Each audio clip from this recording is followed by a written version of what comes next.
United Athletics Flight 069, taking you from the rolling green-covered hills of Richmond, Kentucky, to the craggier climbs of Cedar City, Utah, and all the football you can handle in between. We're going around the UAC. Please enjoy today's in-flight entertainment, the Rev himself, Dustin Hilton. Hey, what's up, everybody? Happy Thursday. Happy almost weekend. My apologies for not doing this earlier this week. Unfortunately, real life gets in the way, and I had to travel for work.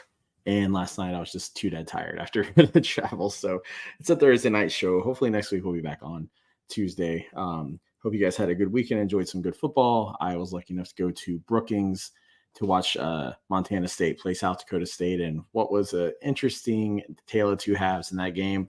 I kind of wrote an article for the Jackrabbit Illustrated guys, but shout out to all the folks in Brookings for making that a fun trip. If your team ever gets to go play South Dakota State, I highly recommend going. They treat you well there. I watched how they interacted with the visiting Montana State fans, and it was all very cordial and very nice. Class acts there in Brookings. So this may not be too long of a show because I'm still drained from all the travel for the past couple of weeks, but let's kind of go through what happened last week. Maybe we talk some power rankings and then we'll look at the schedule for this week. So going through the scores last week, Southern Utah went to Provo, lost 41-16 to BYU. Still a good showing against the P5 team. So can't be too upset with that. Eastern Kentucky went and played University of Kentucky, hung in 28-17.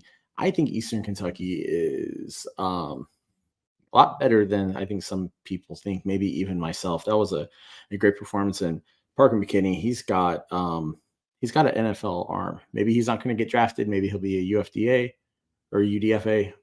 See, I'm tired. But he's got an arm. I really like watching him play. Austin P went to Knoxville. They lost to UT 30-13. Still a good showing, I thought, especially against another, Power 5 team. Central Arkansas, unsurprisingly, boat raced Texas College, which step up your competition, Central Arkansas. I know you're playing this game because you had a back out on a classic team back out for a classic. So 70-2 was the final on that one. Shenerick Powell, Darius Hale all had rushing touchdowns. Nice day for them. Abilene Christian beat Prairie View 45-16. Abilene Christian's looking really, really, really darn good, but they've got a test this week, and I think this will show just how good of a team they are, and we'll get to that in a little bit. My alma mater, Stephen of Austin, beat up on Alcorn State 38-10. What's amazing about this is that Brian Maurer threw 3 picks, and they still won by 28 points. I don't know if that's a testament to how good Stephen F. Austin is or could be this year, or just how bad Alcorn State is. And I hate that for Alcorn State because I actually like their program, and I like Coach Fred, although I know he's not watching this because he's getting ready for the Blue Bloods. So a surprising game, I think, a little bit. Tarleton State beat North Alabama 52-31. So this game, man, North Alabama had a double-digit lead twice and managed to blow it 2 times. And then Charleston's last touchdown was a pick 6 that sealed it. What's his? Got to pull up his name real quick because I just blanked on it. Charleston's wide receiver, man. Where'd it go? Keelan Johnson had himself a game. 219 yards, 4 touchdowns. I mean, Tarleton looking pretty solid too. I still don't know if North Alabama is the best litmus test for a team, but North Alabama is better than most folks, including myself, thought. Maybe I was a little hard on them earlier this year. And then Utah Tech hosted Montana, got beat 43-13. I don't know if that was what kept within the spread or not. I think the spread was around 30 points. So good on Utah Tech for keeping it within the spread. So yeah, pretty interesting week for the conference, week 2. Some games weren't a surprise. I figured Stephen F. Austin would beat Alcorn. I figured Charleston State would beat UNA, but I didn't think that game would be that close. And man, like I said, I'm going to give props to UNA. They hung in. Their defense, though, is something to be concerned about, especially if you blow a 14-point lead twice. There's not really much else in the way of shock or surprise. Every other game kind of went the way you expected to. So so yeah, let's look at how I think the conference stacks up. And if I do these power rankings 1 through 9, realize there are tiers and there are teams that I have to put fifth when they could be fourth, or there's some tiers in here. So if we look at number one, the top team in the conference, I think is still Central Arkansas, and they have an opportunity to prove that this week. When they go to Fargo to play North Dakota State. We'll talk more about that. Second, still, that they lost, but they hung in with Kentucky. And it's a good performance by them. I'd say third is probably Abilene Christian. Abilene Christian's looking really solid so far. Patterson knows how to win. He's a winner, and he's making one out of Abilene Christian. They should be a concern for the rest of the conference.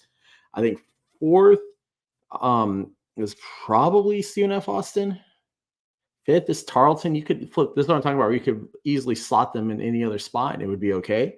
I think sixth is probably Southern Utah.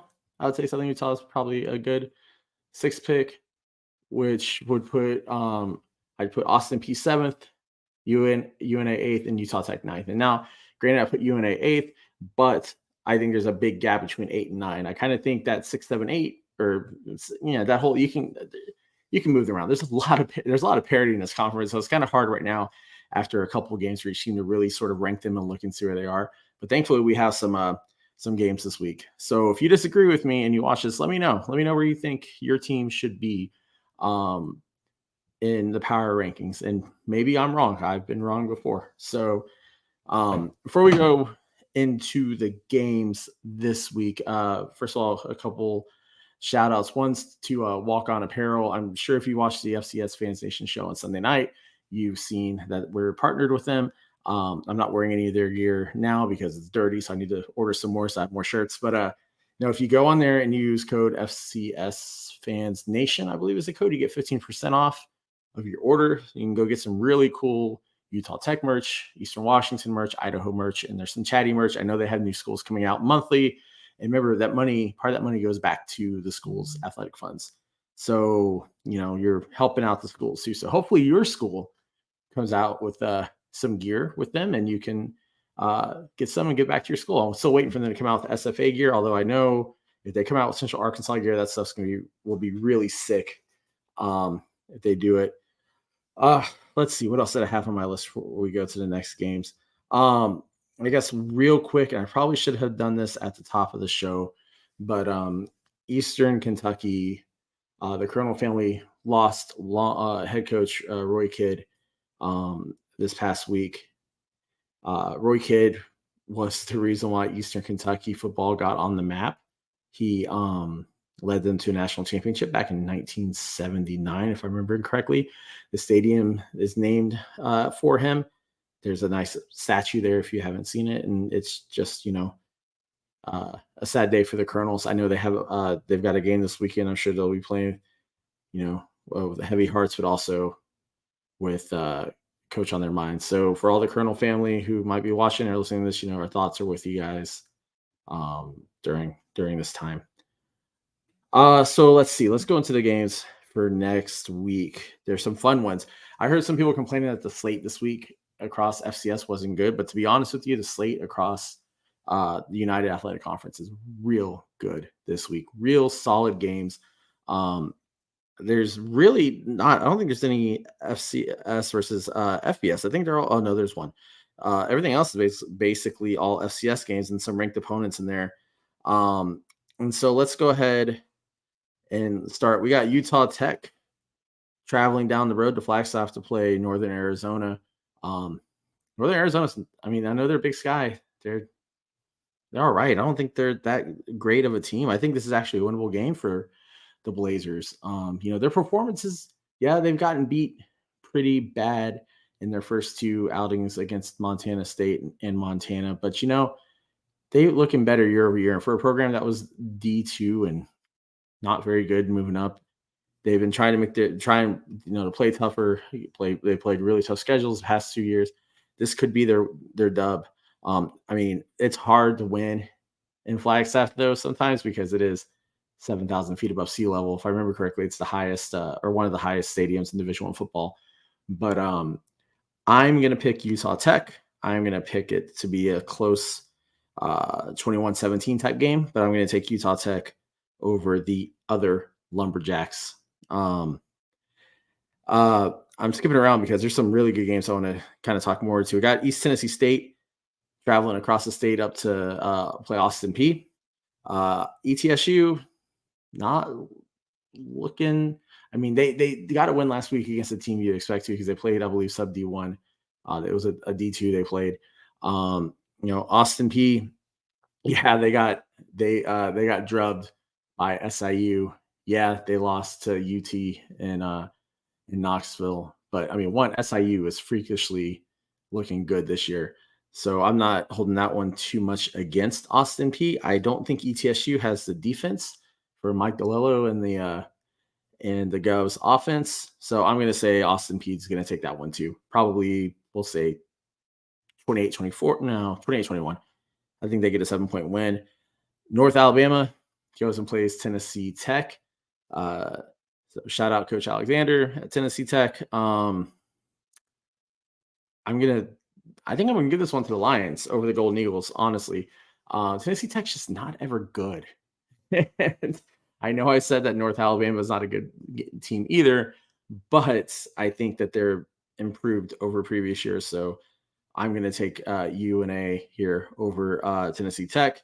We got Tarleton State traveling up the road to Texas Tech to get paid. I mean, I don't know why they need any more money. They got that A&M money, but Texas Tech's going to take this one big.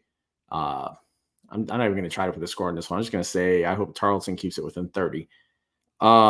Stephen F. Austin travels from Nacogdoches to Natchitoches, which is where Northwestern State is in Louisiana, to play for the game that used to be known as the Battle for Chief Caddo. So for those of you who may not know about this, Stephen F. Austin and Northwestern State used to play for the tallest trophy in Division I football. It was 7-foot-6-inch carving sculpture of a Caddoan chief. The last time they played each other was in 2019. And Stephen F. Austin won that one, I believe, 32-30, without me looking it up. And so there had been conversations when I was a student about retiring the chief because there were folks who felt it was insensitive and inaccurate to the Caddo Nation. It didn't happen though at the time, but from what I've heard, the Northwestern State student body, the Caddoan, the Caddo Nation, they just felt that it was insensitive and inaccurate, and so they decided to retire. But they quietly did it in 2021, and there was no news about it until this week. So I just saw a comment right here. That's why they retired it. There's some spec there. I don't know the full details, but from what they said in the statement is that they felt it was insensitive and inaccurate to the Caddo people or to the Caddo Nation. So I hope that they build another trophy. I hope that they build another tall trophy. You can change this battle to the Battle for Sabine River. You could change it. There's a lot of things you could do with this. Stephen F. Austin and Sam were known for Battle of Piney Woods. That was always a top thing, but I always enjoyed the rivalry with Northwestern State. We always had a lot of fun with it. Natchitoches and Nacogdoches are they're towns that have a similar history, similar names, and so that's just what it is. So anyway, on to the game. So SFA's coming off the win. Northwestern State this year they played Lafayette or Louisiana, whatever you want to call it. There's Louisiana Lafayette. I don't care if they want to be called Louisiana's Raging Cajuns. That's just a branding thing. They're still Louisiana Lafayette. They played them. They hung in pretty well with them, honestly.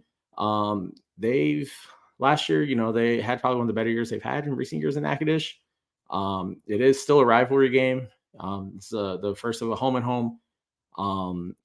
Maybe I'm a little biased, but I'm not going to pick against SFA. I think they just had the better team. I think it'll be a close one, though. Similar results like we've seen in previous years. So we're going to say SFA 33, Northwestern State 30. That's my pick on that one. Southern Utah is going to travel out to Davis to take on the 16th ranked UC Davis Aggies. You know, I don't know what to think of UC Davis. I know there's a lot of folks high on them. I just can't decide if I am or not. I don't know if they're that good or if it's a benefit of playing in the Big Sky or what it is. So I don't want to pick against Southern Utah. I'm going to give the benefit of this to Davis just being at home. I think Southern Utah, though, is a lot better. They'll give this a game, I think. I'm just going to give it to Davis just for being at home. If I'm wrong, I'm wrong. And Coach Fitz can come on and let me know that I'm wrong, whatever he wants. But we'll just give it to Davis, and we're going to say by a touchdown. So we'll say 28-21 or 31-24, somewhere in that range. A couple of other big games that I don't think I've touched on, so we're going to go to them real quick. There's 3 of them left, and let's start first with Central Arkansas. They're traveling up to Fargo to play North Dakota State in the mall in Fargo. And if you don't get that reference, go look at the Fargo Dome. It's a damn mall. So what's interesting about this game is I have a little bit personally tied into this. I have a bet with Brian Thompson, who is a North Dakota State alumni. He's on Taco King and on the FCS Fans Nation page. And so I have a bet on him. On this. It's a straight bet. The cost of it's 25 tacos. I picked UCA to win. I didn't take any points. I went for a straight win. And here's why.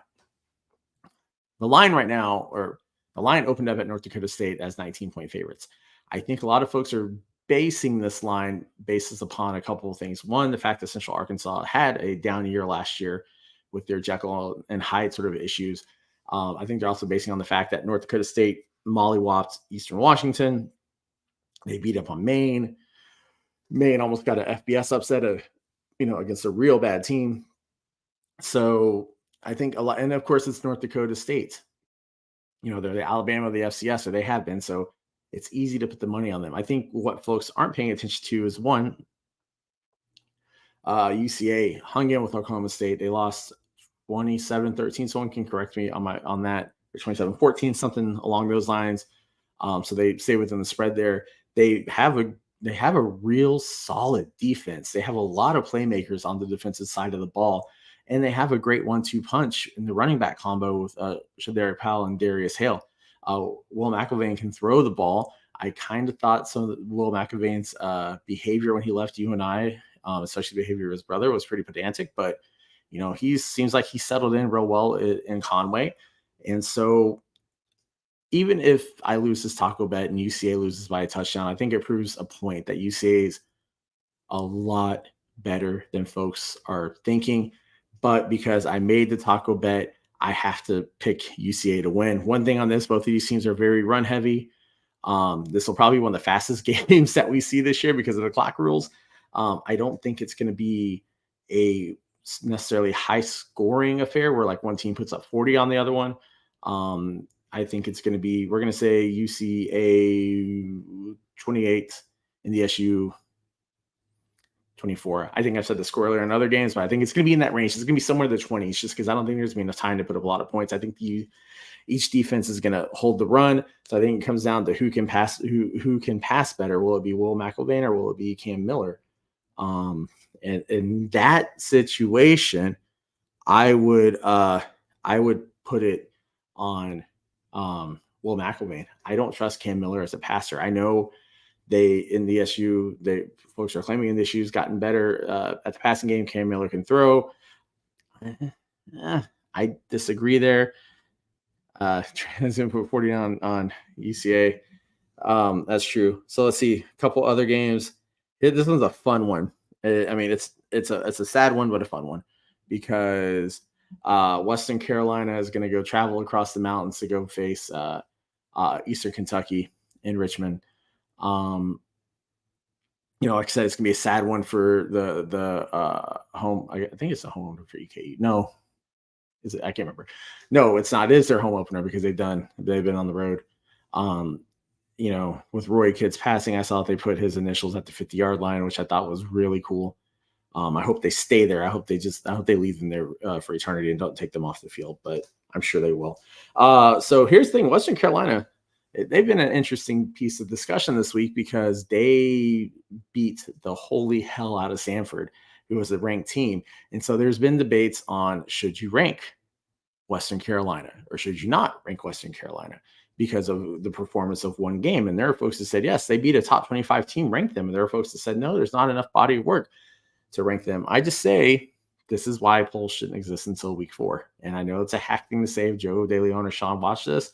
And I know I have to make one for the FBS media, but it doesn't mean I like it. I still don't think there's because this is the perfect example of either you're ranking based upon the data this year or you're not. And if you look at the data this year, Western Carolina beat a top 25 ranked team. They should be ranked in the top 25 if you're using this data alone. Kerwin Bell's turning that program around. I think I said this on the Sunday night show. I think Western Carolina is one to look out for to be a third team from the SoCon in the playoffs. Don't think they'll win the conference. I still think that's going to go to Furman. But I mean, what a performance against Sanford. Then you got Eastern Kentucky. They played Cincinnati and lost. They played Kentucky and lost. So now they're getting their first game at home. They have the 2 FBS games out of the way. Thankfully, FBS losses don't count against you when it comes to playoff consideration, but you also have you've also lost out on an opportunity to get 2 wins that could count for you. So a little concerning to me when a team plays 2 FBS schools, although Idaho is doing that too, and they won one of them. But Parker McKinney has an NFL arm. He really does. He has an NFL arm. And it's going to be, can the Western Carolina secondary shut down Parker McKinney like they shut down Hires and shut down the Sanford offense? If they can do that, then they're going to run away with this, I think, because I'm not fully sold on Eastern Kentucky's defense. So, and Zach McKinnell, my boy Zach, good to see you this weekend. And Brookings, I know you're prepping for your show at 9, which if you don't watch the Blue Bloods on YouTube, you should. He says Western Carolina might be the second best team in the SoCon right now. I would agree with you there. They are right after Furman. I just think as the year plays out, the SoCon cannibalizes themselves, and you have to assume that Western Carolina is going to probably lose to Furman, and then they're going to stumble somewhere else because that's what SoCon teams do. This is why you get one team in the playoffs that's 8-3, and then you get 2 that are 7-4, or maybe one that's 9-2, one that's 8-3, one 7-4, because they cannibalize themselves when it comes to conference play. And you'll see them do something dumb. Like you're going to see someone stumble against the Citadel. Maybe not the Citadel because they're god awful, but you know what I mean? Like they're going to stumble. Someone's going to stumble somewhere where they shouldn't. I don't know how to pick this one because I really like Western Carolina. I really like Eastern Kentucky. I wish I had a coin because I think it's a coin flip here. I'm going to give it to Western Carolina by 3. I think they pull I don't even know if you want to call it upset. Like, I think these are 2 teams that are evenly matched. I just think Western Carolina doesn't get the benefit because of how down that program has been over the past few years. And then there's one other game that I think is really worth talking about. And I think this is a great test. And the Incarnate Word, they're going to travel to Abilene to play Abilene Christian. Incarnate Word's ranked about 9 or 10 in the polls. Depends on which poll you look at. They lost a lot because they lost Kenny. He's coaching in Texas State, and wow, I don't know if you've seen what Texas State's done this year, but wow, they don't have the good Dr. Lindsey Scott anymore. He's a grad assistant at Texas State, I think. So now they're using Zach Calzada, who started at Texas A&M. We thought they were going to beat UTEP, and they looked kind of rough in that game, like they weren't put together. Now they have a couple games under the belt. I think they look like a much better team than we saw in week 1. And that's dangerous for Abilene Christian because if that Incarnate Word offense can get moving, can get the ball moving, they are an unstoppable team once it's clicking. But again, Abilene Christian has won their past 2 games against Northern Colorado and Prairie View, like resoundingly. Like I said, I'm a big fan of Patterson as a coach. I actually talked him up last year and said, hey, I think that he's one to look out for with what he's doing.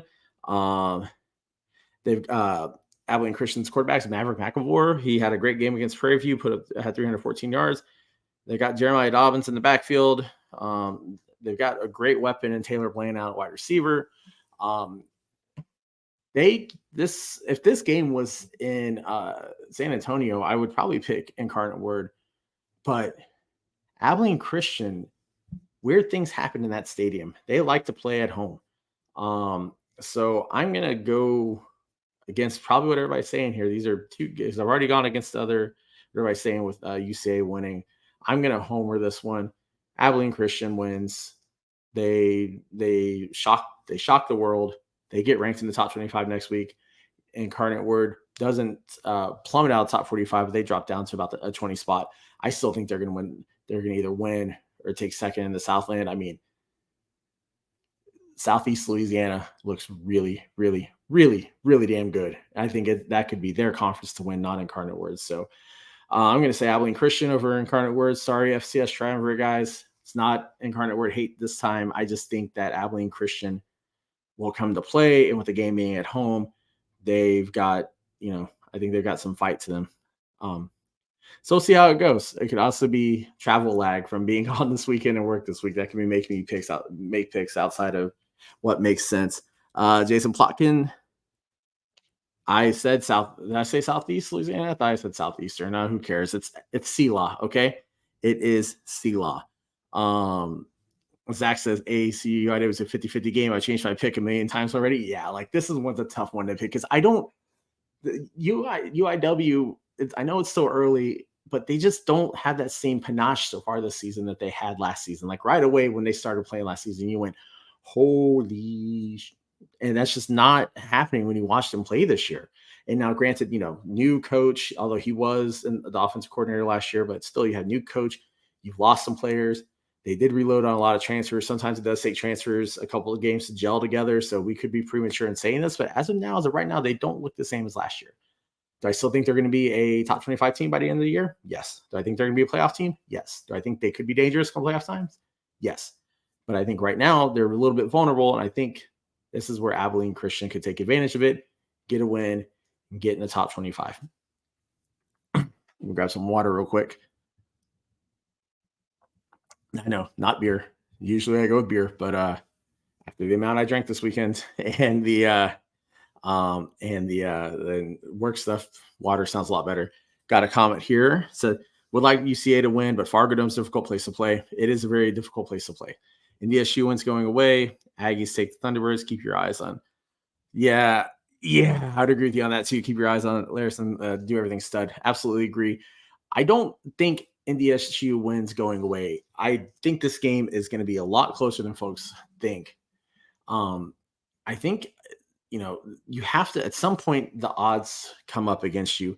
You have to, and at some point, NDSU is going to lose a game at home. I can't remember the last time they did. The last time there was a marker game. But they're going to lose an out of conference game at home. Like it's just bound to happen. And this is the perfect opportunity for it to happen. UCA is a damn good team. They drive me insane because they're a damn good team and I hate losing to them, but they are a damn good team. So if I'm wrong, I'm wrong. And I owe Brian 25 tacos, but if I'm right, I'm not going to lie to you. I'm going to be insufferable on social media this weekend. So I'm just going to warn you now. Jason Plotkin says UIW plays North American next week. Hope they're not looking ahead. Hey, listen, North American, the pride of Houston, Texas, man. They actually might be the third best program in Houston after Rice and U of H. Just saying. No, I'm just jabbing at Houston Christian, but no, yeah, North American. I actually had to look up where they were in Houston because I totally forgot that they were based here, but they are here. And yeah, that's going to be a game where they bring out the scrubs or not the backups and just beat up on the scrubs. So they're not looking ahead. They're looking at Abilene Christian. They see that Abilene Christian is dangerous. They know this. They know this. This isn't new news to them. Abilene Christian can be a dangerous football team. So that's it. I think we're only going 30 tonight because again, I'm worn out. So listen, hope everybody has a great weekend. Enjoy all the football. Thanks for all the comments. Make sure you like and subscribe on YouTube. If you haven't, follow FCS Fans Nation on Twitter, like the Facebook page. I think we're at 6,000 subscribers on YouTube and 15,000 members on the Facebook page. So I assume most of you are there and you haven't stumbled upon this by accident, but in the unlikely event that you are one of those people or you're coming upon this for the first time, make sure you like and subscribe. There's some great shows. Also, shout out to the other FCS, media folks. Zach from the Blue Bloods. Like I said, he's going live at 9. You want to talk a lot of HBCU, but very knowledgeable guy and a great photographer too. Go watch the Blue Bloods. He talks other games too, but man, I get all my HBCU knowledge from Zach.